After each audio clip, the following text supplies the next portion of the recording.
Assalamualaikum warahmatullahi wabarakatuh. Perkenalkan, nama saya Purya Karisma Sumiaji.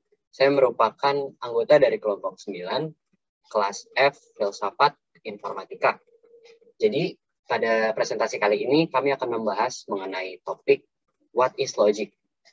Sebelum itu, saya akan memperkenalkan terlebih dahulu anggota dari kelompok saya. Yang pertama ada Wahyu Dia Satlika dengan NIM 21105-11066. Lalu ada Muhammad Abian Fahreza dengan NIM 21105-11067. Dan ada Kurnia Karisma Samiaji alias saya sendiri dengan NIM 21105-11068. Oke, di sini saya akan membahas pertama kali mengenai apa itu logika. Definisi. Logika merupakan suatu bidang studi yang membahas mengenai metode dan prinsip yang digunakan untuk membedakan yang mana yang baik dan yang mana yang buruk. Logika merupakan norma disiplin yang membahas mengenai apa yang seharusnya menjadi dasar dalam suatu penalaran, bukan mendeskripsikan bagaimana kita melakukan sesuatu. Oke, pembahasan yang kedua itu ada apa itu argumen. Jadi, argumen itu merupakan suatu struktur yang terdiri dari kesimpulan atau proposisi yang ingin dikemukakan. Juga beberapa premis yang digunakan sebagai alasan pendukung dari suatu kepercayaan atau kesimpulan yang ia buat. Lalu logika juga membahas tentang mengapa dan bagaimana suatu kesimpulan bisa bergantung atau mengikuti suatu premis. Maksud dari suatu kesimpulan mengikuti premis adalah apabila suatu premis dapat dinyatakan dengan benar, maka kesimpulan tersebut juga akan ikut benar. Lalu suatu argumen berisi tepat satu kesimpulan. Jadi suatu argumen itu harus ada satu kesimpulan gitu. Atau lebih tepatnya argumen itu dibentuk oleh kesimpulan. Di mana ada kesimpulan, di situ ada argumen. Di mana ada argumen, di situ ada kesimpulan. Untuk lebih jelasnya, bentuk dari argumen seperti ini.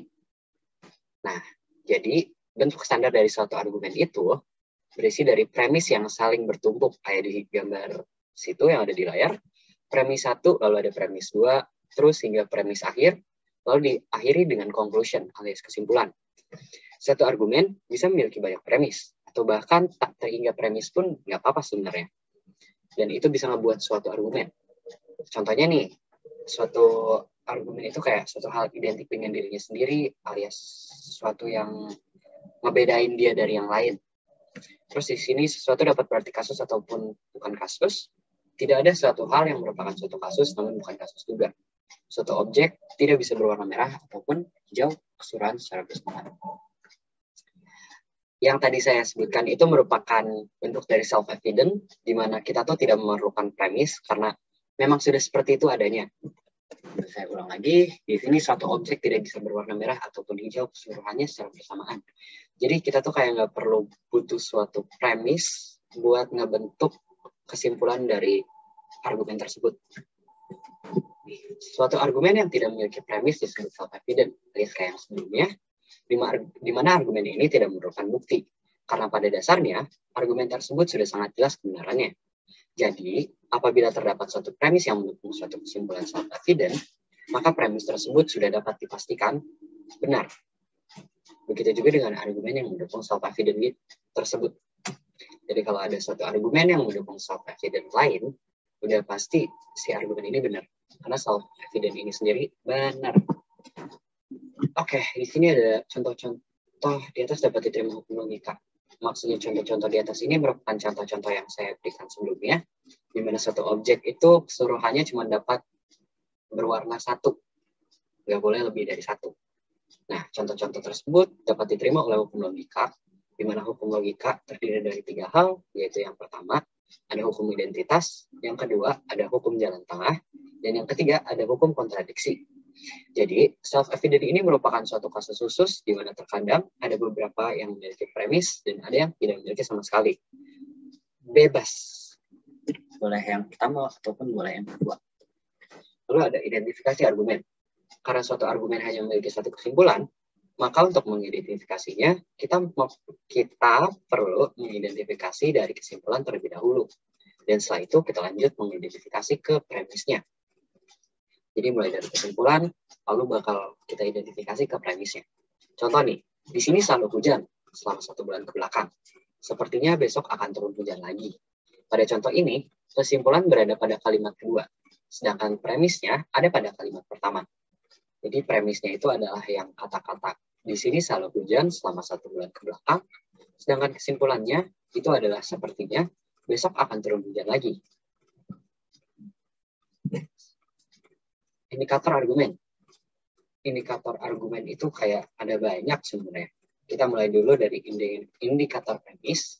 Contohnya ada kata-kata nih yang jadi ciri khas dalam premis itu karena, untuk, sebagai, berikut dari, seperti yang ditunjukkan, atau seperti ini, alasannya adalah bahwa, dan lain-lain. Masih banyak sebenarnya.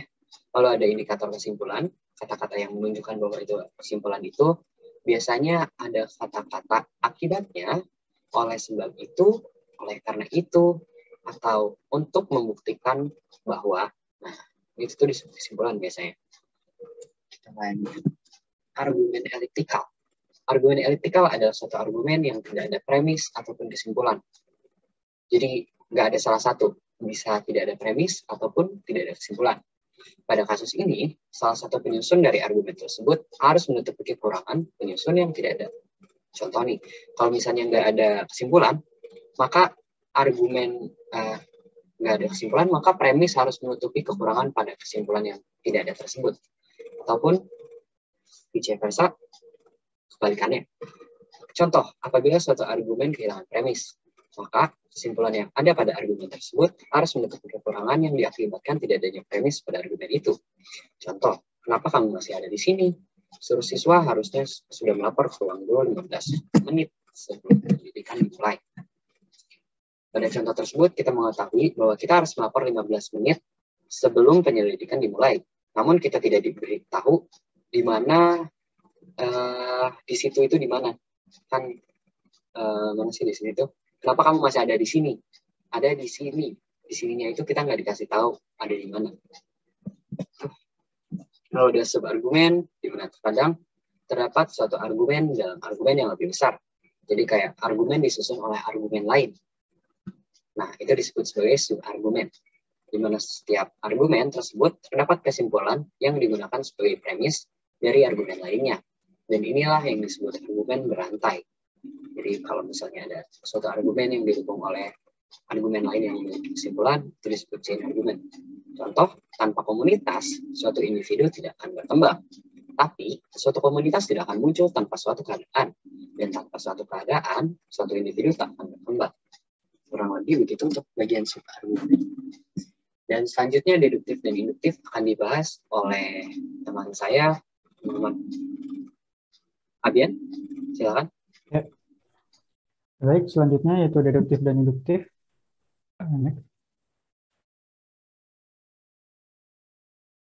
Argumen deduktif. Argumen deduktif adalah jenis argumen yang paling umum dalam filsafat. Argumen deduktif berusaha menunjukkan bahwa kesimpulan harus mengikuti dari premis. Selama premis argumen deduktif benar, kesimpulannya juga akan benar secara logika. Ini berarti bahwa jika kita tahu premisnya benar, maka kita tahu dengan pasti bahwa kesimpulannya juga benar. Namun, kita tidak dapat mengatakan bahwa kita tahu kesimpulan itu benar dengan pasti 100%. Kita dapat yakin kesimpulan itu benar dengan syarat bahwa premis-premisnya benar. Jika salah satu premis salah, maka kesimpulan tidak dapat dipastikan. Argumen yang valid adalah argumen yang premis-premisnya menjamin kebenaran kesimpulan.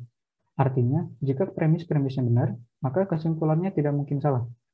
Berikut merupakan contoh argumen deduktif yang valid dan memiliki premis yang benar. Yang pertama, yaitu jika di luar hujan, maka jalanan akan basah. Di luar hujan, maka jalanan basah. Next. Argumen deduktif valid atau tidak valid dikarenakan bentuk atau struktur argumennya. Sekarang mari kita lihat beberapa argumen deduktif yang tidak valid. Berikut adalah contoh argumen yang memiliki struktur atau bentuk yang salah. Rumput berwarna hijau. Uang itu hijau, maka rumput adalah uang. Dua jenis objek di setiap kesimpulan masing-masing merupakan anggota dari jenis ketiga, tetapi mereka bukan anggota satu sama lain. Jadi, semua premis benar, tetapi kesimpulannya salah. Jika kita menemukan argumen dengan struktur ini, kita akan tahu bahwa itu tidak valid. Next. Kemudian argumen induktif. Argumen induktif adalah jenis argumen yang dimana kesimpulannya mungkin benar, meskipun bisa salah, meskipun premisnya benar. Inferensi induktif biasanya melibatkan banding ke pengalaman masa lalu untuk menyimpulkan beberapa klaim lebih lanjut terkait langsung dengan pengalaman itu. Inferensi induktif berpindah dari contoh yang diamati ke contoh yang tidak diamati, dengan alasan bahwa apa yang belum diamati akan menyerupai apa yang telah diamati sebelumnya. Generalisasi, inferensi statistik, dan perkiraan tentang masa depan adalah contoh inferensi induktif. Next. Berikut merupakan contoh argumen induktif. Sebuah jajak pendapat baru-baru ini terhadap lebih dari 5.000 orang di AS menemukan bahwa 85% dari mereka adalah anggota National Rifle Association. Jajak pendapat menemukan bahwa 98% responden sangat atau sangat menentang peraturan senjata api. Dukungan hak senjata sangat kuat di AS.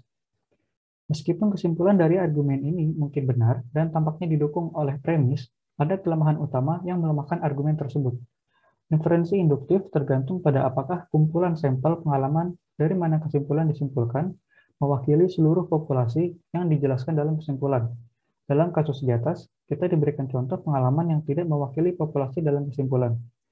Jika kita ingin membuat klaim tentang preferensi kontrol senjata di AS, kita perlu memiliki sampel yang mewakili semua orang di Amerika, bukan hanya mereka yang menghadiri pertunjukan senjata. Sampel pengalaman dalam argumen induktif yang kuat harus mewakili kesimpulan yang ditarik darinya. Kemudian perbedaan induktif dan deduktif. Pada argumen induktif, umumnya digunakan dalam kesimpulan ilmiah untuk menggeneralisasi klaim berdasarkan pengamatan dan eksperimen tertentu. Pada argumen induktif, jika premisnya benar, maka kesimpulannya mungkin benar, meskipun tidak harus benar.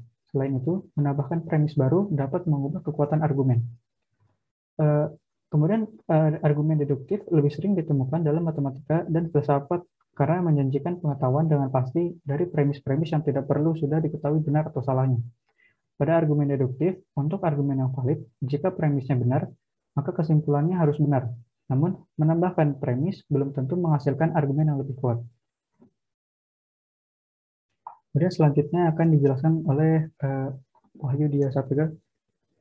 Oke, baik. Terima kasih. Sekarang kita akan lanjutkan ke bab kebenaran dan validitas. Di next, boleh? Baik. Kebenaran, tujuan utama dari logika tidak hanya untuk mengidentifikasi argumen, namun juga untuk mengevaluasinya. Ada dua kriteria yang digunakan, yaitu yang pertama, kebenaran dari pernyataan individual, yaitu adalah premis dan kesimpulan. Yang kedua, validitas dari keseluruhan argumen. Kedua kriteria tersebut membutuhkan penjelasan. Logika tentu mengarah pada kebenaran, begitu juga dengan semua penalaran yang bertujuan untuk itu. Kebenaran tergantung pada kondisi.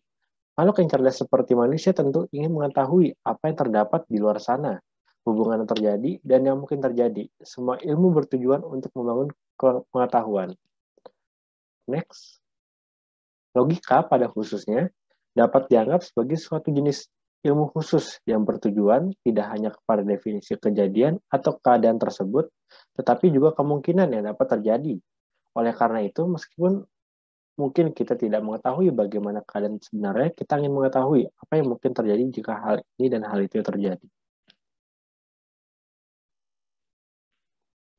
Sebagai contoh, adalah salah secara moral untuk menimbulkan rasa sakit yang tidak perlu pada makhluk lain.